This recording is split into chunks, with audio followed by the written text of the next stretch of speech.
turakwitabye karame nyagasani, karame karame, twitabira ingoma y'urukundo ku izina ry'Imana Data na Mwana na Roho Mutagatifu, amen. Amahoro bana b'Imana, nimuhumure, Imana iradukunda, ije kutugirira neza.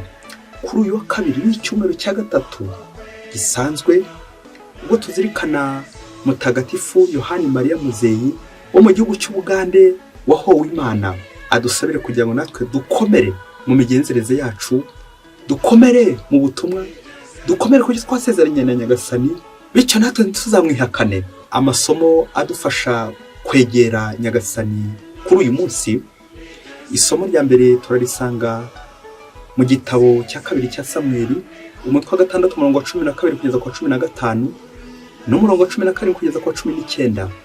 Muri iyo minsi Dawudi avana ubushyinguro bw'Imana mu rugo rwa Obedi Edomu, maze abujyana Yeruzalemu mu murwa wa Dawudi bishimye cyane. Nuko bahetse ubushyinguro bw'Uhoraho ngo bamare gutera intambwe 6, Dawudi atura ikimasa n'inyana y'umushisheho igitambo. Ubwo niko Dawudi yerekaga imbere y'Uhoraho n'imbaraga ze zose, kandi yari akenyeye n'agatambaro kaboshye muri hariri. Dawudi n'umuryango wa Isiraheli bazamukana ubushyinguro bw'Uhoraho bavuza urwamo rw'ibyishimo n'amakondera. Binjiza ubushyinguro bw'Uhoraho maze babushyira aho bwateguriwe hagati mu ihema Dawudi yari yarabwubakiye. Maze Dawudi atura ibitambo bitwikwa imbere y'Uhoraho n'ibitambo by'ubuhoro. Igihe Dawudi amaze gutura ibitambo bitwikwa n'iby'ubuhoro, aha umugisha umuryango w'Uhoraho umugaba w'ingabo. Hanyuma agaburira umuryango wose, imbaga yose ya Isiraheli, abagabo n'abagore, aha buri wese akagati, umurwi w'inyama n'iseri ry'imizabibu yumye, maze imbaga yose irataha, umwe iwe undi iwe. Iryo ni ijambo ry'Imana. Zaburi ya 24. Marembo ni mwaguke, maze hinjira umwami wuje ikuzo. Marembo ni mwaguke, namwe miryango ya kera na kare nimukinguke, maze hinjira umwami wuje ikuzo. Uwo mwami w'ikuzo yaba ari nde? N'Uhoraho umunyabubasha mudatsimburwa, n'Uhoraho mudatsimburwa ku rugamba. Marembo ni mwaguke, namwe miryango ya kera na kare nimukinguke, maze hinjira umwami wuje ikuzo. Uwo mwami wuje ikuzo yaba ari nde? Uhoraho umutegeka w'ingabo, niwe mwami wuje ikuzo. Marembo ni mwaguke, maze hinjira umwami wuje ikuzo. Nyagasani Yezu nabane namwe. Amagambo mu Ivanjili ntagatifu uko yanditswe na Mariko, umutwe wa 3 umurongo wa 31 kugeza ku 35. Muri icyo gihe Yezu yari mu nzu, nyina n'abavandimwe be baraza bahagarara hanze, bamutumaho ngo aze babonane. Abantu benshi bakaba bicaye bamukikije, baramubwira bati, dore nyoko n'abavandimwe bawe bari hanze baragushaka. Arabasubiza ati, mama ninde n'abavandimwe banjye ni bande? Nuko azengurutsa amaso mu bari bicaye bamukikije, aravuga ati, dore mama, dore n'abavandimwe banjye. Umuntu wese ukora icyo Imana ishaka niyo muvandimwe wanjye, niyo mushiki wanjye, kandi niwe mama. Iyo ni Ivanjili ntagatifu. Umuntu wese ukora icyo Imana ishaka niyo muvandimwe wanjye, niyo mushiki wanjye, niwe mama. Bayoboke b'Imana, nimugire amahoro. Aha tugeze ni kuri buri munsi. Fungura buri munsi, ufungure buri munsi, ufungurira abandi buri munsi. Ijambo ry'Imana buri munsi, ineza y'Imana buri munsi. Buri munsi ureke Nyagasani akugenza uko ashaka, niba uzabaho neza wishimye kubera Imana. Amasomo yacu duteguriye natwerekeza ku buvandimwe, aho tugomba kujya tugashakira Imana. Nyuma yo kumva isomo rya mbere ritubwira Dawudi uburyo yagiye gushakashaka Imana kugeza ubwo ayibonye, ubushyinguro bw'Imana bwerekeza ku Mana, yagendaga n'umuryango wayo. Ubushyinguro aho Imana iri. Natwe uno munsi Nyagasani araduhamagaye kugira ngo tumenye aho dushakira Imana. Ndahandi ni mu ngoro yayo, kujya kuyitaramira, kuyishengerera, kugumana n'Imana. Turaza kubona urugero rwa Bikira Mariya uza gushaka Yezu mu ngoro. Amasomo umunsi rakaza kudufasha kuzirikana ku ngingo remezo igira iti, dore ikizakubwira umuvandimwe wawe. Dore ikizakubwira umuvandimwe wawe.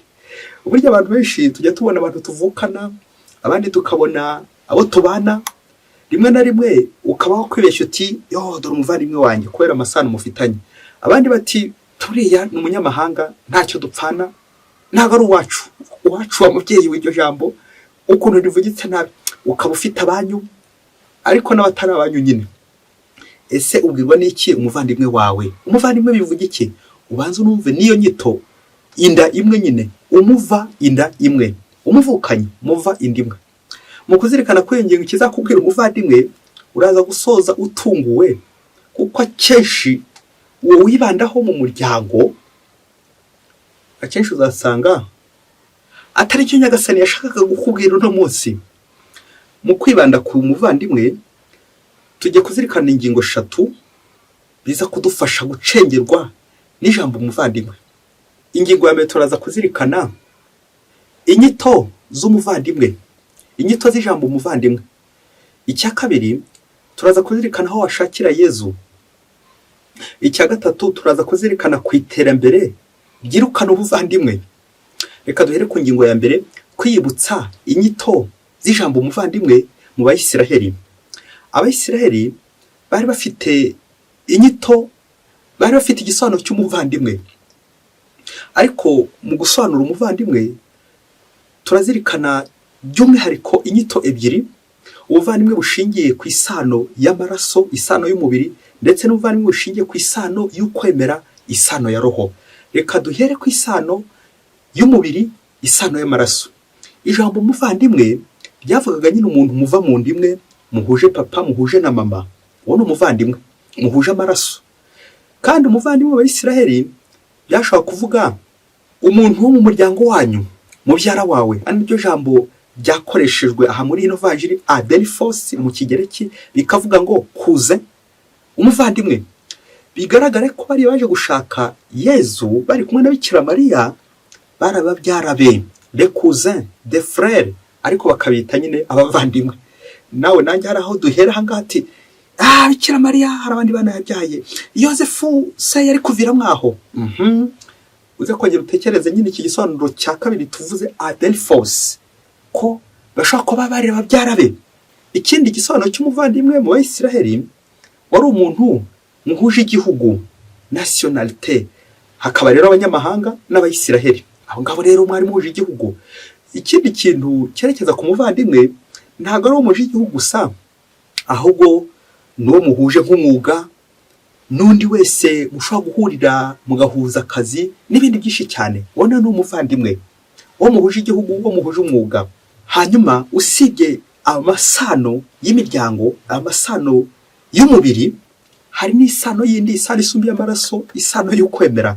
Abantu musengana, mbese bantu duhurira nabo mu ngoro, bityo tukaba turi mu nzira imwe yo gushakashaka Imana, abayoboke b'Imana, abantu musengana, bantu mudafite yewe n'aya masano y'umubiri, ariko mukaba mwarahuje, mukamubana muri community imwe, mukaba muhuriye muri groupe y'amasengesho n'ahandi henshi, mukabasha gukorana kandi mutaravukanye, mukabasha kubana mutaravukanye, kubera ako kamenyetso mufite. Narinjye kuvuga ko ubukristo ko kubana, mukabana neza, mukabana muhuje isano y'ukwemera, isano ya roho, ngo ubuvandimwe muri Kristo. Na wa muntu mudahuje amaraso, ahubwo muhuje iki? Muhuje ukwemera, muhuje inzira, nk'abari ku rugendo rumwe bagiye hehe? Mu ijuru. Twaremeye kuzajya mu ijuru, naho tuzishima iteka, ngo ubuvandimwe. Turavandimwe wa Kristo natwe igihe tubana nk'abazajya mu ijuru, igihe turi ku rugendo rumwe nk'abantu biteguye gusanganira Kristo, dore ko nta mugenzi usiga undi. Aho rero niho duhurira. Akenshi dukunze guhurira mu ngoro, tugahurira mu isengesho. Niyo ngingo ya kabiri tugiye kuzirikanaho, aho twashakira Yezu nta handi ni mu ngoro. Niyo mpamvu ingoro y'Imana tugomba kuyigana, akenshi tukasabana na Kristo, tukamusanga akadusanganira, tumukuye hehe? Mu ngoro. Tuzirikane ahantu hakomeye uko Bikira Mariya ngo yaje asanga Yezu nyina n'abavandimwe be, baje kumushakira hehe? Mu ngoro. Twongeye twibutse n'urugendo rwa Bikira Mariya abuze Yezu, cyagihe Yezu bari bajyanye nawe Yeruzalemu, nuko bagataha. Bongeye kuzagaruka kumushaka, bakamushakira mu ngoro, basanga yicaye hagati y'abigisha ariko bigisha. Ngaha nguru urugendo tugomba gukora tujya gushaka Yezu. Wowe ushakira Yezu hehe? Mu ngoro. Bikira Mariya uza gushakira Yezu mu ngoro. Ikintu nanjye kiranyibutsa aho njya shakira Yezu. Yezu ubundi abaheye. Ngizi ingoro zacu, imitima yacu ituma tugirana ubuvandimwe na Kristo, ya sura ya sano tugomba gushaka mu ngoro. Mu gihe cya Yezu nta terambere ryari rihari, nta tumanaho, nta amatelefone, nta mudasobwa zari zihari, mbese byari bigoye gutumanaho. Tekereze ko urugendo cy'amahoro kwaga n'amaguru ajya gushaka Yezu, agafata icyemezo akajya gushaka Yezu n'amaguru akagenda. Ubu rero muri iki gihe kubera itumanaho byateye imbere, byakataje mu iterambere, usigaye ujya gusura umuvandimwe ukabanza ukamurarika ukamubwira uti ndaza kugusura. Aha twagiye dutekereze Yezu yagiye kumva biva bamuguyeho, ariko araboneraho abwira abantu ibyiza bya Bikira Mariya ati uko ari Imana ishaka, uwo ni umuvandimwe wanjye, niwe mushiki wanjye, niwe mama. Ngo Bikira amakoze gushaka kw'Imana, cya gihe abwira Imana ati ece ancila domini fiat voluntas tua, dore ndumuja wa Nyagasani, icyo ushaka n'igikorwe. Nguko gukora gushaka kw'Imana, kujya gushaka Yezu mu ngoro, kugira ngo nawe nakubwira akwibutse ko nawe utabaho udakora gushaka kw'Imana, kure kugushaka kw'Imana gukuzuriza rwacu. Ni ry'iterambere tugomba twese gukurikiza, kureka Imana igatwigarurira, naho nitwigarura n'imibiri yacu, tukigarurirwa n'amarangamutima yacu, ibyo ngibyo bizaturindagiza. Na niyo ngingo ya gatatu tujya kuzirikanaho, iterambere rishobora kuzitira ubuvandimwe. Akenshi utekereza urwo rugendo Bikira yagiye akora n'amaguru agiye gushaka Yezu, yaramukumbuye urwo rugendo rw'amaguru, agafata inzira akajya gushaka Yezu. Nibwo rero uzasanga itumanaho, iterambere akenshi rigenda rizitira ubuvandimwe bwacu. Nabyo umuhanga avuga ati uko abantu barushaho gukataza mu iterambere, ni nako bari gusubira inyuma mu kwemera. Uko barushaho kugura amamodoka ahenze, ibinyabiziga bihenze bibafasha ku rugendo ngo bihute, ahubwo niho barushaho gukerererwa misa, gukererwa amasengesho, kandi bafite noneho iterambere rihambaye ribafasha kuzinduka no kwihuta. Ukaza gusanga noneho abantu benshi bagiye basubira inyuma mu kwemera, kandi inyuma ku mubiri barateye imbere. Ngaya amasano y'umubiri dushaka kwibandaho, bikaza kurangira Imana yo tutayifunguriye imiryango, bikaza kurangira isano yo kwemera twagombye kugirana hagati yacu iri kugenda izimira. Ese wowe iterambere, ikoranabuhanga, ubukire bwa hano ku isi ntabwo bujya buzitira iyo sano ufitanye n'abavandimwe, isano isumbuye amaraso, isano yo kwemera, bikaba byakubuza kugana Imana? Yibaze nanjye nibaze. Mubyeyi, iyi nkuru ngiye gukubwira uraza kuyisoza rimwe na rimwe uri kwibaza. Ndagusaba rero ko wafata agatambaro kawe kugira ngo uze kwihanagura amarira atangira gushoka umvise ino nkuru. Ngo umunsi umwe hirya kure cyane muri Afurika, trelwe ngo umusore n'umukobwa barakundanye igihe kirekire. Noneho bya bindi by'uko umugabo ari ufata umwanzuro ndetse n'icyemezo, ngo nta nimbwa kandi none ifata umwanzuro, nta nimbwa ifata icyemezo, ngo wa musore n'umukobwa baza kwiyemeza kurushinga noneho ku buryo bwemewe n'amategeko, bityo bagashyingirwa mu buryo bwa gikristo, bakazabana neza mu mahoro. Bafata icyo cyemezo. Ngo muri icyo gihe kwigira umubano, inyigisho z'umubano ngo zamaraga amezi 6, nuko bajya kwiyandikisha. Ubwo wa musore ngo mu gihe bari kwitegura gutangira inyigisho z'umubano zamara amezi 6, ubundi bagahita bashyingirwa bakabana, agiye kubonabona ibaruwa imutumira ku kazi mu mahanga, agiye kuyora ifaranga byinshi cyane, ifaranga bikomeye cyane, bishyushye, amafaranga ashyushye. Agira ibibazo biremereye cyane, yibaza uburyo azigira umubano n'uburyo icyo kiraka yatsindiye atagiye kugikora. Maze baterana nk'umuryango, bajya inama uko bigiye kugenda. Ngaho rero nawe ukurikije iki kibazo kivutse, bizagenda bite muri uno muryango? Ko bashaka gushyingira n'uno mukobwa, kandi ko bigombera kubanza kwiga amezi 6, kandi muri icyo gihe nanone bakamutumiye ku kazi kugira ngo bajye gufata amafaranga, ajye guhembwa. Biraza kugenda bite? Nuko nk'umuryango umaze guterana, bafata icyemezo cy'uko murumuna w'uwo musore ari we uzakomeza yigana n'uwo mukobwa inyigisho z'umubano, ku buryo ntawe uzabirabukwa wundi.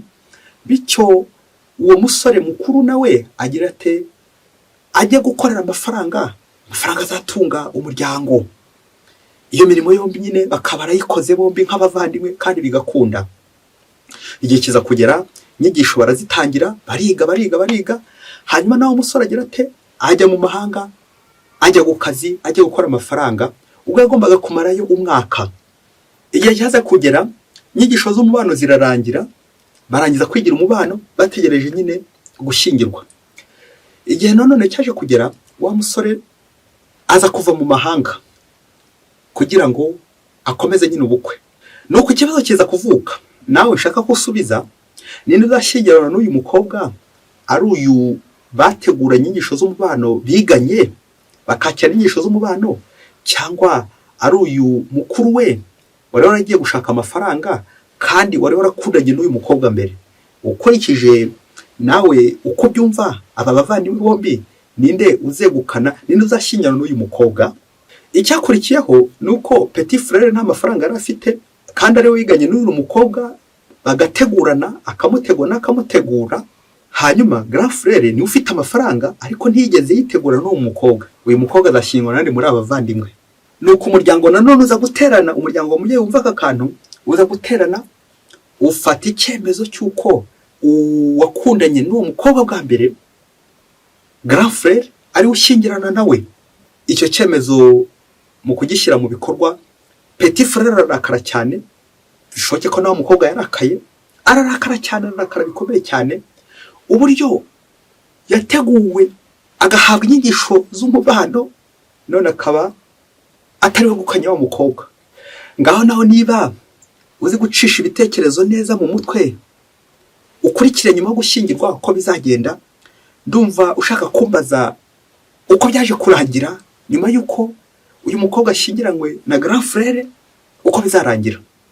Nta kindi nuko uyu mukobwa yashyingiranywe na grand frère wari ufite amafaranga menshi cyane, ariko abana na petit frère wa wundi biteguranye, wa wundi bakoranye urugendo rw'inyigisho z'umubano. Sijya wahera ntuze kwirirwa umbaza imvururu, intambara ziri muri uwo muryango, ntuze kwirirwa umbaza agahinda, umubabaro, guhigahigana kw'aba bavandimwe muri uwo muryango, mwari gushaka uburyo azatema undi amuteme, undi amurindagize. Ngiye bibere muri uwo muryango, ntuze kumbaza uzatanga gutema undi, ntuze guhita ubimbaza. Ngaho urwo rugo rw'abavandimwe rugeze, bayoboke b'Imana, Yesu Kristo akuzwe. Mubyeyi uri kumva umuvandimwe wari we, ubu bukwe, aba bageni wakuramo ahe masomo? Reka dusoreze ku bintu bitatu biza kongera kudukebura natwe mu buzima, bizadufasha kunga umwe n'abavandimwe, bityo iterambere ntizigere ritwibagiza ko turi abavandimwe, ntizigere ritwikira ubuvandimwe bwacu. Ngiki iterambere aho dushobora gutegura ubukwe kuri WhatsApp, ku ikoranabuhanga, ukibaza ngo hagati aho uru rugo ruzagenda rute. Icya mbere twazirikana ni formation, inyigisho duhabwa. Uzi ko ushobora guha umupadiri, umufrere, umubikira, ukabimuha atarabyigiye, atari we? Kubera iki? Iterambere ryaje, za Photoshop n'irindi koranabuhanga ryose, umuntu agakubeshya ko ari we wiga kandi atari we. Bayobozi ba kiliziya, bayobozi dushinzwe gutegura abageni, abaziha Imana, n'abandi bose ba maître de novice bari muri formation, akantu umenya mu gace akarongo kandi ukibandeho, uko ushobora guha umuntu ikintu atagenewe atari icye. Kubera iki? Byakoranabuhanga rishobora kutwibagiza ubuvandimwe, ntubashe kureba kure, mugere mu ngoro ubaze Yesu, bityo bikazarangira ingo zacu zisenyutse, imihamagaro yacu isenyutse, kubera ko uwo wabugezeho, uwo wageze aho ngaho ntabwo ari we. Masque yari ishushanyije nguko uko natwe duhamagariwe gutegura. Ukamenya icyo utegura, wa muyobozi we, wa mubyeyi we, mwarimu. Imyiteguro ngiki gisumba byose, kwitegura. Nuko nawe koranabuhanga ririga kwibagize kuri umuvandimwe wo mugenzi wawe. Icya kabiri tujya kuzirikana nuko hari igihe ubuvandimwe bwacu butakara mu mafaranga. Amafaranga ashobora gukora ishyano, amafaranga ashobora gukora ibintu byiza n'ibibi. Amafaranga ashobora gutegura ubukwe, ariko ucunge niba yashobora gutegura n'urugo. Ashobora gutegura ubukwe ariko ntategura urugo. Ngiye byabaye kuri abavandimwe, kubera ko grand frère yuzanye ibifaranga byinshi, ngo niwe ugiye gukora ubukwe. njyewe umukene, njyewe utarayabonye, we nta bukwe nkora, ariko se wasanga ari njye wateguye urugo. Nguko abantu benshi muri ino si, mu miryango yacu, abantu benshi bahugiye mu gutegura ubukwe, ariko abategura urugo babaye bake. Wasanga uri muri abo, ukaba uri guteganya ibintu byinshi cyane, ukazakora ubukwe bw'agatangaza, ariko bikazarangira mu rugo rwawe hajemo induru, imvururu, bombori zagari, kubera iki? Ntiwigeze utegura urugo. Wateguye ubukwe ujya gushaka amafaranga mu mahanga hirya no hino, wigira ku kazi kawe, ariko wabuze agahe ko gutegura urugo koko, warangiza ngo uje gushyingirwa. Ngizo masike kubeshya, ubuvandimwe bwacu bwarayoyotse. Icya gatatu, naho dushakira Kristo, aho dushakira Yezu. Bikira Mariya yaje gushaka Yezu mu ngoro. Akenshi aho kugira ngo twitangire inyigisho, tujye mu kiliziya, tujye guhugurwa, akenshi uzasanga ari amafaranga twishakira, ibyubahiro, amakuzo. Ibyo byose tukabitwikiriza Imana tukayipfukirana, Kristo umuvandimwe wacu tukamupfukirana. Hari interuro njya gusorezaho, mwarimu wateguraga abasominari yababwiye igihe bari kwitegura kuzaba abapadiri.